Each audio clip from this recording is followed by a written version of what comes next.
Hey everybody, welcome back to Tanner's Books and Beyond and day 27 of VEDUS, and guess what? It's the season for Life Day! So make sure you crack open your Life Day advent calendars. If you're wondering what that flashing is, I've got the Christmas tree going on, so check it out.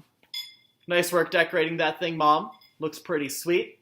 I should probably turn it off though, because that's gonna cause hell for my recording. Alright, so this seems like a better angle for that. Now, let's get into it. Today I was able to read Certain Point of View story by Adam Christopher. It was called End of Watch, and it focuses on a group of Imperial security officers who are just trying to figure out what's going on the Death Star. Like, why is there a YT-1300 freighter in the docking bay? And why is the AA block being shut down? And why is Vader on the comm links all of a sudden? All that kind of stuff. But unfortunately, it wasn't that great, because it felt like it never really got to a point, really. The characters were underdeveloped, the plot was kind of stretched over a whole bunch of things. The only interesting factor was one of the characters saying that she was really excited to meet up with her brother because she hadn't seen him in 4 weeks, and the last place he was positioned was on Striketh. And then there's a little thing about how her commanding officer knew that they were at Striketh, but even she did not know what they were doing on Striketh, because the Death Star is so huge that unless it was destroyed or got into a collision with a Star Destroyer, no one could necessarily know everything that went on. So there's that little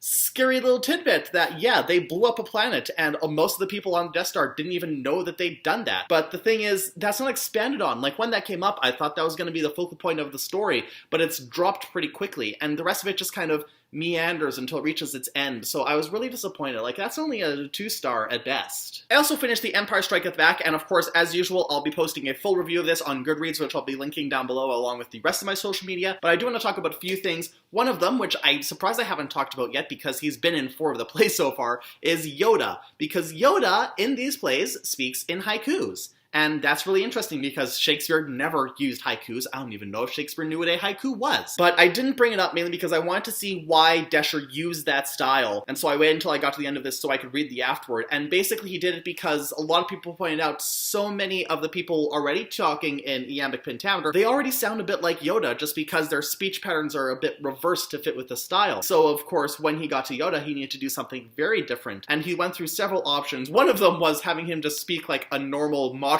person, and another one was having him speaking in a really old English, like Chaucer style English. And I like that idea of Chaucer, but it would have been really hard to understand him and also fit that into the Shakespearean thing. But when you're playing with syllables and you get to haikus, I think that was a really smart choice because it does make Yoda sound different from everyone and also sound like someone who is ancient even in the time of the prequels, really. So I really like that choice. He also points out the fact that I almost missed, which was that Han and Leia, when they start getting romantic, they start doing rhyming couplets, just like Anakin and Padme did. But of course, I kind of didn't notice, and that makes sense because they're kind of snuck in there. They're not always doing rhyming couplets. It's only during the scenes where they start getting romantic, and then as soon as something happens, they kind of break those off. And finally, the final act of this defied my expectations because the 2 big moments, the one where Han and Leia say they love each other, and the one where Luke finds out Vader is his father, I expected large monologues about those situations, but instead, they're almost completely preserved the way they were in the movies.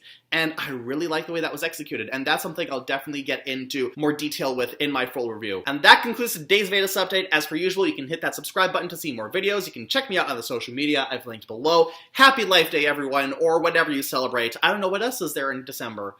Candle nights? I think that's it. Anyways, until tomorrow, I'll see you all later.